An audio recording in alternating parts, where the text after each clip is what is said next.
नमस्कार प्यारे विद्यार्थियों, हम चतुर्थ श्रेणी कर्मचारी भर्ती परीक्षा 2025 की तैयारी कर रहे थे और उसमें हमने गणित का एक टॉपिक एलसीएम और एचसीएफ शुरू किया था और उसकी 2 क्लासें हमने कंप्लीट कर दी थी। आज हम तीसरी क्लास शुरू करेंगे। जिसने भी वो 2 क्लासें नहीं देखी हैं, आप पिछले वीडियो में जाके वो क्लासेस देख सकते हैं। तो चलिए शुरू करते हैं। हमने पिछले वीडियो में पढ़ा था एलसीएम के बारे में। आज वाले वीडियो में हम एलसीएम से रिलेटेड क्वेश्चंस ही करेंगे और आज के जो क्वेश्चंस होंगे उसके लिए इंपॉर्टेंट नोट्स लिखा हुआ है कि जिसमें भी न्यूनतम, कम से कम या छोटी से छोटी संख्या वाला प्रश्न आएगा तो उसमें हम लसअप फाइंड करना है, उसमें हमें लसअप फाइंड करना है। तो यहां पर हम लेते हैं प्रश्न संख्या 14। तो प्रश्न संख्या 14 है हमारे पास कि वह न्यूनतम संख्या क्या होगी जो 12, 18, 21, 30 से पूर्णतः विभाजित हो। तो यहां पर हमें ऐसी संख्या फाइंड करनी है जो इन संख्याओं से पूर्णतः विभाजित हो। तो याद करो, हमने जो पहला वीडियो पढ़ा था उसमें हमने पढ़ा था कि लसअप ऐसी छोटी से छोटी संख्या होती है जो दी गई सभी संख्याओं से पूर्णतः विभाजित होती है। तो यहां पर भी हमें पूर्णतः विभाजित फाइंड करनी है और छोटी से छोटी संख्या फाइंड करनी है। तो यहां पर हमें आइडिया लग जाएगा कि लसअप फाइंड करना है। तो लसअप फाइंड करने के लिए हम क्या करते हैं, एक सीधी लाइन खींचते हैं, एक तिरछी लाइन खींचते हैं और उसमें जो संख्या है वो ऐड कर लेते हैं। तो कौन कौन सी संख्या दे रखी है? 12, 18, 21 और 30। अब यहां पर हमें डिवाइड करना है। तो डिवाइड करने के लिए हम सबसे पहले 2 से डिवाइड करते हैं। तो 2 से डिवाइड करेंगे तो 2 का भाग 12 में जाएगा 6 बार, 18 में जाएगा 9 बार और 21 में तो 2 का भाग नहीं जाता है तो 21 की जगह 21 ही रहेगा और 30 में 2 का भाग जाएगा 15 बार। अगेन दें तो अगेन देखें तो यहां पर 2 का भाग है वो 6 में जा रहा है, बाकी किसी संख्या में नहीं जा रहा है तो भी 2 का डिवाइड करेंगे। 2 का डिवाइड करेंगे तो 6 में गया 3 बार और आगे वाली जो भी संख्या है वो एज इट इज रह जाएगी। अब आगे डिवाइड करें तो यहां पर हम देखें तो हर संख्या में 3 का भाग जा रहा है। तो 3 का भाग जा रहा है तो यहां पर 3 से डिवाइड करेंगे तो 3 से डिवाइड करते हैं तो 3 का भाग 3 में जाएगा 1 बार, 9 में जाएगा 3 बार, 21 में देंगे तो 21 में जाएगा 7 बार और 15 में देंगे तो 5 बार। अब आगे देखें तो 3 का भाग, 5 का भाग और 7 का भाग जाएगा क्योंकि ये सारी सहभाज्य संख्या है तो इसी क्रम में इनका भाग जाएगा। तो आप आगे कर सकते हो और आप डायरेक्ट में लिख सकते हो कि लसअप आ जाएगा हमारा 2 into 2 into 3 into 3 into 7 into 5। ये हमारा एलसीएम आ जाएगा। तो इनको मल्टीप्लाई करें तो देखो मल्टीप्लाई करते हैं। 2 इंटू 2 हो गए 4, 4 को 3 से मल्टीप्लाई किया तो 4 इंटू 3 होते हैं 12, 12 को 3 से किया तो 12 इंटू 3 हो गए 36, 36 हो गए। 36 को पहले मैं 5 से कर देता हूं। 36 इंटू 5 होते हैं 180 और 180 को मैं जब 7 से मल्टीप्लाई करूंगा तो 18 7 124, यानी हमारा आंसर हो जाएगा 1260। इस तरह से हम इसका आंसर फाइंड कर सकते हैं। तो एक बार ये जो लसअप की टेक्निक है, जो लसअप का मेथड है, वो आप उतार दीजिए। उसके बाद हम इसका आंसर 1260 पे टिक लग जाएगा। उसके बाद हम एक और मेथड देखेंगे इस क्वेश्चन के लिए।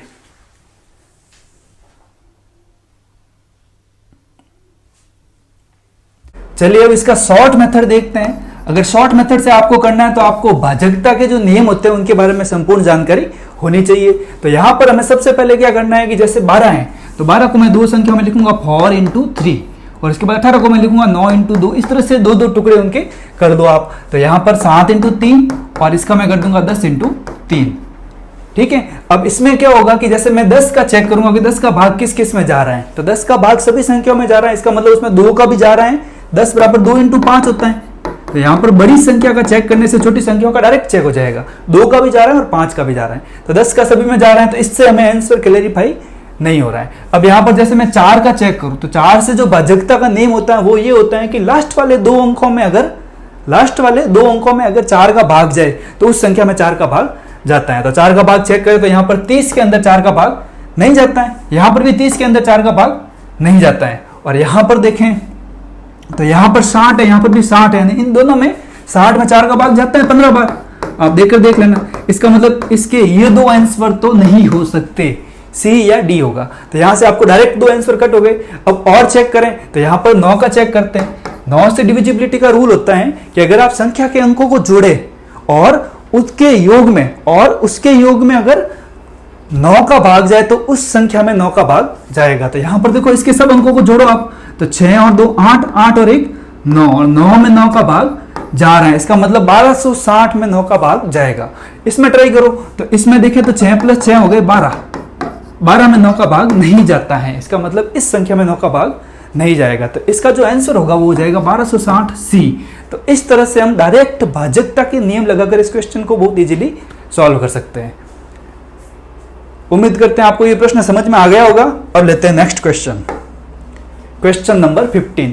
अब हमारा 15वां प्रश्न है कि वह न्यूनतम संख्या ज्ञात करो जिसमें 12, 15, 24 और 54 से भाग देने पर प्रत्येक स्थिति में 4 शेष बचे। यहां पर प्रत्येक स्थिति में 4 शेष बोला है और न्यूनतम संख्या बोला है। सबसे पहले तो न्यूनतम संख्या देखकर आपको कुछ नहीं सोचना है, डायरेक्ट एलसीएम फाइंड करना है। तो चलिए सबसे पहले एलसीएम फाइंड करते हैं। तो यहां पर 12, 15, 20 और 54 लिख दिया। अब एलसीएम का जो नेचुरल तरीका होता है वो आप सबको पता है, तो उस तरीके से करते हैं। तो यहाँ पर सबसे पहले मैं 2 का डिवाइड करता हूँ, 2 का डिवाइड जाएगा इसमें 6 बार, 15 में तो 2 का भाग नहीं जाता है तो 15 एज इट इज, 20 में 2 का भाग जाएगा 10 बार और 54 में चला जाएगा 27 बार। अब यहाँ पर देखो तो 10 में 2 का भाग जा रहा है और 6 में भी 2 का भाग जा रहा है, तो 2 का भाग देते हैं। तो 2 का भाग 6 में गया 3 बार, 15, 5 और 27। अगेन करते हैं। अब देखें तो 3 का भाग जा रहा है, तो 3 का भाग देते हैं। तो 3 का डिवाइड किया तो 3 का डिवाइड 3 में गया 1 टाइम, 15 में गया 5 बार, इसमें 5 बार और इसमें गया 9 बार। ओके, अब मैं करता हूं सबसे पहले मेरे को 3 से और 3 से मैं डायरेक्ट 9 से डिवाइड कर लेता हूं, क्योंकि यहां बाकी किसी में 9 का भाग जा ही नहीं रहा या 3 का भाग जा ही नहीं रहा। तो 9 से डिवाइड करेंगे तो आंसर आ जाएगा 9 का भाग गया 1 as it is, 5 as it is, 5 as it is और 9 का 9 में भाग चला गया 1 बार। अब लास्ट 5 का रहा तो 5 का भाग दिया, तो ये आंसर आ गया 1, 1, 1 एंड 1। अब इनको मल्टीप्लाई करते हैं। तो यहां पर मल्टीप्लाई करेंगे तो 2 इंटू 2 इंटू 3 इंटू 9 इंटू 5, ये हमारा एलसीएम हो जाएगा।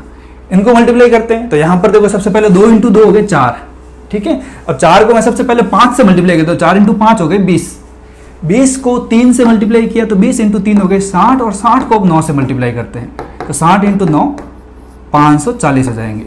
आप मल्टीप्लाई अपने हिसाब से कर सकते हो और नॉर्मली ये कोशिश करनी है कि जीरो वाली संख्या कोई आ जाए जिससे क्या डायरेक्ट मल्टीप्लाई हो जाए। तो यहाँ पर 540 हो गए। 540 तो यहाँ पे आंसर नहीं होगा क्योंकि ये तो ऐसी संख्या है जिसमें इनका भाग दोगे तो शेषफल 0 बचेगा, लेकिन यहाँ पर कितना बचना चाहिए, 4 बचना चाहिए। अब मुझे बताओ आप इसमें 0 शेष अब मुझे बताओ आप इसमें 0 शेष बच रहा है और अपने को 4 शेष बचाने हैं। तो मैं इसमें अगर 4 जोड़ दूं तो जो संख्या होगी उसमें इन संख्याओं का भाग दूंगा तो 4 जो एक्स्ट्रा है वो 4 शेष बच जाएंगे। तो इसका मतलब 544 हमारा आंसर होगा। तो 544 हमारे पास ऑप्शन डी में है, तो ऑप्शन डी हमारा आंसर हो जाएगा। चलिए अब इस प्रश्न को आप उतार दीजिए। अब देखो एग्जाम के हिसाब से देखें सेकेंडरी तक या किसी भी नॉर्मल लेवल के लिए तो ठीक है, लेकिन एग्जाम में देखें तो थोड़ा सा लेंथी प्रोसेस हो जाता है। तो इस प्रोसेस को भी अपन शॉर्ट में कर सकते हैं। तो चलिए मैं एक बार इसको साफ कर देता हूं। एग्जाम में इसको करने के लिए आपको क्या करना पड़ेगा, आपको देखो यहाँ पर क्या दे रखा है, 4 शेष बच जाते हैं। तो जितना भी शेष दे रखा होता है आपने लास्ट में देखा उनको जोड़ा है, तो यहाँ पर सब में 4 जोड़े हुए हैं। तो सबसे पहले 4 कम कर दो। तो 4 कम करोगे तो देखो इसमें भी 4 घटा देता हूँ, सब में 4 घटा देता हूँ। तो सब में 4 घटा रहा हूँ तो यहाँ 4 कम हो गए तो 556 हो गए, यहाँ पर 4 कम हुए तो 536, 446 और यहाँ पर हो गए 540। ये संख्या आ गई। अब वही भाजकता के नियम चेक करो। 12 को मैंने लिख दिया 4 इंटू 3, सबसे पहले इसी को चेक कर देता हूँ 4 और 3 को। तो 4 का भाग दे तो 4 का भाग देखो 36 में तो जाता है, इसका मतलब लास्ट वाले 2 डिजिट में अगर 4 का भाग जाता है तो उस संख्या में 4 का भाग जाएगा। तो 36 में तो जाता है। 56 में देखे तो 56 में देख के देख लो आप, 56 में भी 4 का भाग 14 बार जाता है। 46 में 4 का भाग नहीं जाता है और इसमें भी जाता है। तो 4 के हिसाब से तो एक ऑब्जेक्टिव कैंसिल हो गया, आपको ये आंसर लेना ही नहीं है, ये तो आंसर हो ही नहीं सकता। उसके बाद 3 का चेक करते हैं। तो 3 का चेक करते हैं। तो 3 का चेक करने के लिए अपन इसको जोड़ो, 5 और 5 10, 10 और 6 16, 16 में 3 का भाग जाता है या नहीं जाता है, 16 में 3 का भाग नहीं जाता है। तो 16 में 3 का नहीं जाता है, इसका मतलब ये तो खत्म हो गया आंसर। अब नेक्स्ट वाले को देखो, 5 और 3 8, 8 और 6 हो गए 14, इनका योग भी 14 हो रहा है और 14 में भी 3 का भाग तो नहीं जाता है, इसका मतलब ये भी आंसर नहीं हो सकता। तब ऑलवेज देखो आप ऑलरेडी आपने 3 जो भी ऑब्जेक्टिव थे उनको तो डायरेक्ट 12 से ही किल कर दिया, उनको खत्म कर दिया। आपके पास लास्ट ऑब्जेक्टिव भी बचा है, चलो उसको भी चेक कर लो। 5 और 4 हो गए 9, 9 में 3 का भाग जाता है। तो यहाँ पर आपको बिल्कुल इजीली आप आंसर फाइंड कर सकते हो, बस इतना सा टाइम लगेगा आपको इस मेथड में। तो एक बार भाजकता के जो नियम होते हैं ना, उससे इन क्वेश्चंस को करने की प्रैक्टिस करना, क्वेश्चंस बहुत आसानी से हो जाते हैं, ऑब्जेक्टिव से डायरेक्ट आपके चेक हो जाएंगे। तो यहाँ पर ऑप्शन डी चेक हो जाएगा। आप और भी 5 × 3, 10 × 2 या 27 × 2 जो भी लिख के ट्राई कर सकते हो, सबसे इसी तरह से कर लोगे आप, ठीक है। तो चलिए अब नेक्स्ट क्वेश्चन लेते हैं। चलिए अब करते हैं क्वेश्चन नंबर 16। वह न्यूनतम संख्या ज्ञात करो जिसमें 4, 6, 8 तथा 9 से भाग देने पर प्रत्येक स्थिति में 0 शेष बचे और 13 से भाग देने पर 7 शेष बचे। तो यहां पर प्रश्न में कह रहा है कि आप जब भाग दो तो आपके पास 0 बचना चाहिए। 0 बचने का मतलब कुछ भी नहीं बचना चाहिए, यानी कि वह न्यूनतम से न्यूनतम संख्या ज्ञात करनी है जो इन संख्याओं में भाग देने पर आपका भागफल है वो 0 आए या पूर्णतः विभक्त हो जाए, और यही लसअप होता है। इसका मतलब आपको डायरेक्ट एलसीएम फाइंड करना है। तो 4, 6, 8, 9 इनका एलसीएम फाइंड करते हैं। तो यहां पर मैंने लाइन खींची और चेक करते हैं। तो यहां पर देखें तो 2 का भाग गया 4 में 6 बार, सॉरी यहां पर देखें तो 2 का भाग 4 में गया 2 बार, 6 में गया 3 बार और 8 में गया 4 बार और 9 एज इट इज। अब अगेन 2 का भाग देते हैं। 2 का भाग 2 में गया 1 बार, 3 में भाग जाएगा नहीं, 4 में गया 2 बार और 9 एज इट इज। वापस करते हैं तो 2 का भाग 2 में जाएगा, बाकी किसी संख्या में जाएगा नहीं। अब 3 का भाग देते हैं। 3 का भाग दिया तो 1, 1, 1 और 9 में 3 का भाग गया 3 बार। एक बार और 3 का भाग जाएगा तो 3 का भाग दिया तो अब आ गया 1, 1, 1 और 1। तो यहां पर एलसीएम फाइंड करेंगे तो एलसीएम हो जाएगा 2 × 2 × 2 × 3 × 3। मल्टीप्लाई करते हैं तो मल्टीप्लाई करेंगे तो 2 × 2 × 2 तो हो गए 8 और 3 × 3 हो गए 9। 8 × 9 किया तो हमारे पास आंसर आ गया 72, 72।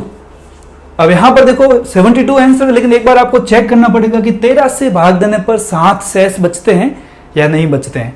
तो 13 से भाग दे के देखो तो 13 का भाग तो 72 में 5 बार जाएगा, 65 आ जाएंगे। 5 बार दिया 65 आए, 72 में से 65 को घटाया तो पीछे बच गए 7। इसका मतलब 72 ऐसी संख्या है जिसमें 13 का भाग 5 बार जाएगा और शेष पर 7 बचेंगे। तो यहाँ पर 72 ऐसी संख्या हो गई जो दी गई संख्याओं से पूर्णतः विभक्त हो रही है और 13 से भाग देने पर 7 शेष बच रहे हैं। तो 72 आपका आंसर हो जाएगा। अब एक बार इसको वापस शॉर्ट मेथड से देखते हैं कि शॉर्ट मेथड से आप डायरेक्ट देखो शून्य आना चाहिए। तो यहाँ पर शून्य किससे आ रहा है आप डायरेक्ट चेक कर लो। तो शून्य चेक करने के लिए आप यहाँ इसको तो लिखूंगा 2 × 2 यानी 2 देखना है आपको। तो 2 देखो तो 2 का भाग देखो यहाँ पर 85 में 85 में नहीं जा रहा, तो 85 तो इसका आंसर नहीं हो सकता। सेकंड संख्या दे रखी है 6, तो 6 को देखो तो 3 × 2 होता है। 2 का तो आपने देख लिया। 3 का चेक करते हैं तो 3 का भाग देखो 144 में 4 और 4 8 और 1 9। इसका मतलब 144 में जाता है। 72 में देखो तो 7 और 2 9, इसमें भी जाता है और 6 और 3 9, इसमें भी जाता है। अब 9 का देखते हैं। 9 का देखोगे तो भी यहाँ देखो तीनों संख्या में जा रहा है, 4 और 4 8 1 9, 7 और 2 9, 6 और 3 9, सबका योग 9 है और 9 में 9 का भाग जाता है। अब आपको 8 का चेक करना। 8 के लिए आपको 4 × 2 यानी 4 का चेक करना पड़ेगा। तो 4 का कैसे चेक करोगे? लास्ट वाली 2 संख्याओं में देकर। तो लास्ट वाली 2 संख्याओं में देते हैं तो लास्ट वाली 2 संख्याओं में आप दोगे तो यहाँ पर 4 का भी भाग जा रहा है। तो अब इस नियम से आप देखो तो आपके सबका भाग जा रहा है। तो यहाँ पर क्या है कि 8 डायरेक्ट आप भाग देखे देखो, सब छोटी छोटी संख्याओं का हो गया। अब एक बार 8 से करके देखो तो 8 का भाग दोगे तो 8 का भाग 144 में भी जाएगा नहीं, 36 में भी जाएगा नहीं, केवल और केवल 72 में जाएगा। 8 का भाग केवल 72 में जाएगा 9 बार, बाकी किसी संख्या में जाएगा नहीं। तो कभी कभी भाजकता के नियम में थोड़ी सी कॉम्प्लिकेसी आ सकती है, बाकी इस तरह से आप इस क्वेश्चन को सॉल्व कर सकते हैं। चलिए आप एक बार इस प्रश्न को उतार दीजिए, और यदि ये प्रश्न आपको समझ में नहीं आया हो तो आप कमेंट बॉक्स में कमेंट कर सकते हो। जो भी कमेंट, जो भी आपकी समस्या होगी, अगली क्लास में हम सबसे पहले इस क्वेश्चन को उस तरीके से आपकी समस्या को दूर करने का प्रयास करेंगे। तो चलिए अब लेते हैं नेक्स्ट क्वेश्चन। तो हमारा जो नेक्स्ट क्वेश्चन है क्वेश्चन नंबर 17, प्रश्न संख्या 17। वह छोटी से छोटी संख्या कौन सी है जिससे 20, 25, 35, 40 से विभक्त करने पर क्रमशः 14, 19, 29 और 34 शेष बचे। यहां पर कह रहा है कि इन संख्याओं का भाग दो तो एक संख्या शेष नहीं बचनी चाहिए, अलग अलग संख्या शेष बचनी चाहिए। तो यहां पर सबसे पहले आपको एक चीज देखनी है। इस प्रश्न को पढ़ो तो आप सबसे पहले अंतर निकालो। यहां पर देखो 20 में से आपको 14 घटाना है। 20 में से 14, क्योंकि 20 का भाग दो तो 14 शेष बचने चाहिए। तो 20 में से 14 घटाए तो आपके आ गए 6। उसी तरह से 25 में से 19 को घटा के देखो, तो 25 में से आप 19 घटाओगे तो भी आपके पास आएगा 6। 35 में से 29 को घटाओ, 6 आ गया। और 40 में से 34 को घटाओ तो भी 6 आ गया। तो यहां पर देखो, अगर मतलब मैंने प्रश्न लिया उसमें सेम आ रहा है, आपके दिमाग में आ सकता है सर ने तो बस इजी क्वेश्चन ले लिया जिसमें सेम आंसर आ रहा है। अलग वाला हो तो क्या करना है, अगर अलग आ जाए तो उसका उत्तर संभव नहीं है, आपको डायरेक्ट सोच देना वो प्रश्न ही गलत है। अगर यहां पर मैंने किया तो वहां पर भी ये संख्या अलग लिखी हुई थी, इसको चेंज करके 34 में बदला है। अगर यहां पर जो भी आपका आंसर है या जो भी यहां पर अंतर है, डिफरेंस, वो बिल्कुल सेम आना चाहिए, तभी आप एलसीएम निकाल पाओगे, इस क्वेश्चन को सॉल्व कर पाओगे। बाकी ये प्रश्न कभी सॉल्व नहीं होगा। तो सबसे पहले ये चेक करना है कि इनका अंतर है वो एक जैसा होना चाहिए। अपन ने चेक कर लिया। अब छोटी से छोटी संख्या फाइंड करनी है, विभक्त कर रहे हैं और शेष बच रहा है, तो आपको एलसीएम फाइंड करना है। तो इनका एलसीएम फाइंड करते हैं। 20, 25, 35 और 40, सीधी लाइन और आड़ी लाइन।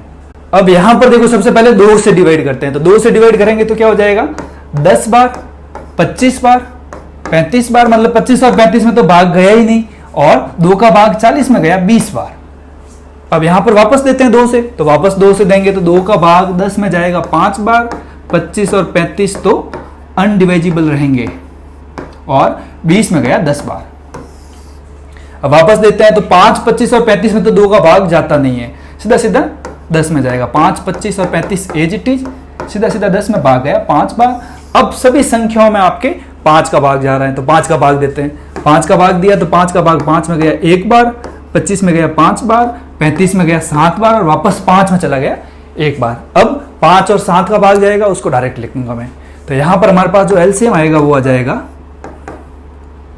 2 इंटू 2 इंटू 2 इंटू 5, और आगे हो जाएगा इंटू 5 इंटू 7।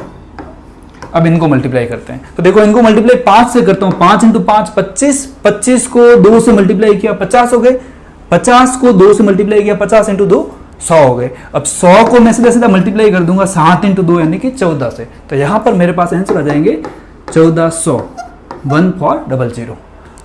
अब यहां पर देखो, आपको थोड़ा सा प्रश्न को आपको समझना है। प्रश्न क्या कह रहा था कि आप भाग दो और पीछे ये शेष बचे। अगर मैं इसमें से 6 घटाऊंगा, इसमें से 6 जोड़ूंगा, 6 जोड़ने से शेष 6 बचेंगे, ये संख्या नहीं बचेगी। तो यहां पर आपको 6 जोड़ने नहीं है। यहां पर इस प्रकार के प्रश्नों में आपको जोड़ने नहीं है, तो क्या करना है, घटाना है। आप इसमें से 6 घटाओगे तो वो 6 कम होने के कारण आपके शेष ऑटोमेटिकली 14, 19, 29 और 34 बच जाएंगे। तो यहां पर 6 कम करूंगा तो जो आंसर आएगा वो आ गया 1400 में से 6 गए तो आ गए 1394। ऑब्जेक्टिव में ऑप्शन में है क्या, ये ऑप्शन बी 1394 इसका आंसर हो जाएगा। अब वही चीज परीक्षा में इतनी माथाफोड़ी थोड़ी करनी है, ये तो नॉर्मल लेवल के लिए, सेकेंडरी लेवल के लिए या किसी छोटे मोटे एग्जाम के लिए। अगर आप कॉम्पिटिटिव एग्जाम में बैठे हो तो आपको इस तरीके से नहीं करना है। आपको यहाँ ध्यान रखना है कि जब भी अलग अलग संख्याएं बच रही हैं तो उनका अंतर ले लो। उनका अंतर आगे आपके पास 6। अब इस प्रकार के प्रश्नों में आप क्या कर दो, सीधे सीधे 6 सब में जोड़ दो, +6 +6 +6 और +6। तो यहां पर आपके पास आ जाएगा 1406, 1400, 1412, और यहां पर आ गया 6 जोड़ने से 1404, सॉरी 1388 और 6 हो गए 1394। इसको वापस लिख देता हूं 1412।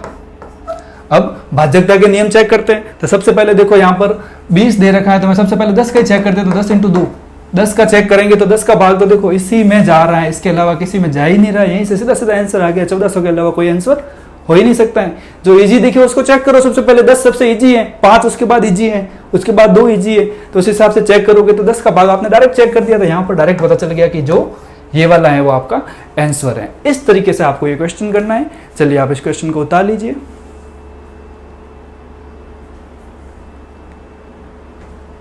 यहां पर हम वीडियो में सारे जो चतुर्थ श्रेणी कर्मचारी की मैथमेटिक्स है उस सबको क्लियर करने वाले हैं। तो अगर आपको वीडियो पसंद आ रहा है तो चैनल को सब्सक्राइब करें। चलिए अब लेते हैं प्रश्न संख्या 18, और हमारा 18वां प्रश्न है कि 1000 से 2000 के बीच में कोई संख्या है जिसे यदि 30, 36 और 80 से विभक्त करें तो प्रत्येक स्थिति में 11 शेष बचने चाहिए। तो यहां पर प्रश्न वही कह रहे हैं कि आपको इन संख्याओं से विभक्त करना है शेष। पर इस प्रकार का प्रश्न तो आपने 2 प्रश्न पहले किया ही था। तो यहाँ पर सबसे पहले इसमें ऑब्जेक्टिव टेस्ट करते हैं। तो ऑब्जेक्टिव टेस्ट में अपने को पता है शेष 11 बच रहे हैं, तो आपको इन सब में से 11 माइनस करना है। सब में से 11 माइनस करेंगे, तो 11 माइनस करेंगे तो ये हो जाएगा 1440।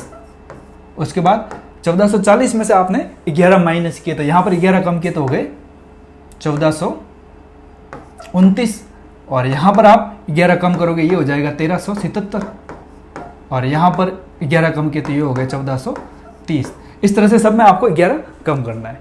अब डिवाइड की बात कर रहे हैं, तो डिवाइड के लिए आपको वापस देखना है कि यहाँ पर 30 से हो रहा है, 30 को आप 10 × 3 लिख दो, तो 10 का डिवाइड सबसे इजीली है चेक करना। तो 10 का डिवाइड इसमें जा नहीं रहा, इसमें जा नहीं रहा, इसका मतलब ये दोनों तो आंसर नहीं होंगे। आंसर या तो ये ए वाला होगा या डी वाला होगा, ये दोनों आंसर पहले ही कैंसिल हो गए। अब देते हैं 3 का नियम चेक कर लो, तो 3 के नियम से चेक करें तो यहाँ पर जोड़ो 4 और 3 7 और 1 8, सीधा सीधा आ गया कि इसमें अंकों का योग 8 हो रहा है, और 8 हो गया, इसका मतलब इसमें 3 का भाग तो जाएगा नहीं, 3 का नहीं जाएगा। तो और इसमें भी चेक कर लो 4 और 4 8 और 1 9, इसमें 3 का भाग जा रहा है, इसका मतलब जो आंसर है वो तो हमारा 1451 यानी कि ऑप्शन ए है। तो इस तरह से आप ऑब्जेक्टिव टेस्ट करके भी इस क्वेश्चन को सॉल्व कर सकते हैं। अब एक बार पूरा मेथड देखते हैं अपन। तो यहाँ पर एलसीएम करना है, तो एलसीएम करेंगे तो 30 36 और 80, सीधी लाइन खींची, आडी लाइन खींची। सबसे पहले देखें तो यहाँ पर 2 से डिवाइड करते हैं, तो 2 से डिवाइड करेंगे तो ये हो जाएगा 15 बार, ये हो जाएगा 18 बार, और ये हो जाएगा 40 बार। उसके बाद वापस देखें तो यहाँ पर 2 का डिवाइड 15 में तो गया नहीं, 2 का भाग 18 में गया 9 बार, 40 में गया 20 बार। अब यहाँ पर आगे करें तो यहाँ वापस 20 में 2 का भाग जा रहे हैं, तो 20 में 2 का भाग देता हूँ। 20 में 2 का भाग गया, देखो 2 का भाग 15 और 9 में तो जाएगा नहीं, 20 में डायरेक्ट चला गया 10 बार। अगेन 2 का भाग जा रहा है, चलिए 2 का भाग देते हैं, तो 2 का भाग दिया तो 15 9 और 5 बार। अब यहाँ पर 15 और 9 में 3 का भाग जा रहा है, तो 3 का भाग देते हैं। 3 का भाग 15 में गया 5 बार, 9 में गया 3 बार, और 5 एज इट इज। अब 3 का भाग जाएगा यहाँ पर 5 1 और 5, और 5 5 में 5 का भाग चला जाएगा। जो भी संख्या है उनको मल्टीप्लाई करेंगे तो जो आंसर आएगा वो हमारा लसब हो जाएगा। तो चलिए गुणा करते हैं इनको, 2 × 2 × 2 × 2, 2 × 2 × 2 × 2 इंटू हो जाएगा 3 × 3 × 5, 3 × 3 × 5। अब इनको मल्टीप्लाई करें तो मल्टीप्लाई देखो इस तरह से करते हैं, 2 दूनी 4, 4 दूनी 8, 8 दूनी 16, और 16 को मैं डायरेक्ट 5 से मल्टीप्लाई करता हूँ तो हो जाएगा 80, और 80 को मैं गुणा करता हूँ 3 × 3 9 से, तो यहाँ पर आंसर बन रहा है 720। आंसर आ गया 720। अब यहाँ पर देखो तो 700 के आसपास तो कोई संख्या भी नहीं है, और होनी ही नहीं है, क्योंकि प्रश्न तो कह रहे हैं 1000 से 2000 के बीच में आपको संख्या फाइंड करनी है। तो आपको लसब वाला वो भी नेक्स्ट एलसीएम लेना है। तो एलसीएम में भी आप एलसीएम जोड़ते हो, मतलब 720 को आप 2 से मल्टीप्लाई करोगे तो वो भी ऐसी संख्या आएगी जो इन संख्याओं से पूर्णतः विभक्त होती है, तो वो अपना नेक्स्ट एलसीएम समझ लो आप, दूसरा एलसीएम कहलाएगा। तो वो लेंगे तो वो अपने पास आ रहा है, इसका डबल कर दो 1440। 1440 तो ऐसी संख्या है जिसमें आप इन संख्याओं को भाग दोगे तो पूर्णतः विभक्त हो जाएगी, और अपने को तो पूर्णतः विभक्त नहीं चाहिए, 11 शेष चाहिए। तो 11 बचाने के लिए आपको इसमें 11 बढ़ाने पड़ेंगे। आप इसमें 11 बढ़ाओगे तो अपने पास आ जाएगा 1451, जो कि हमारे पास ऑप्शन ए में है। तो ऑप्शन ए हमारा सही आंसर हो जाएगा। तो चलिए आप इसको उतार दीजिए, और अगर आपको वीडियो पसंद आया तो वीडियो को लाइक शेयर और सब्सक्राइब कीजिए, और हमारे साथ जुड़े रहिए। धन्यवाद।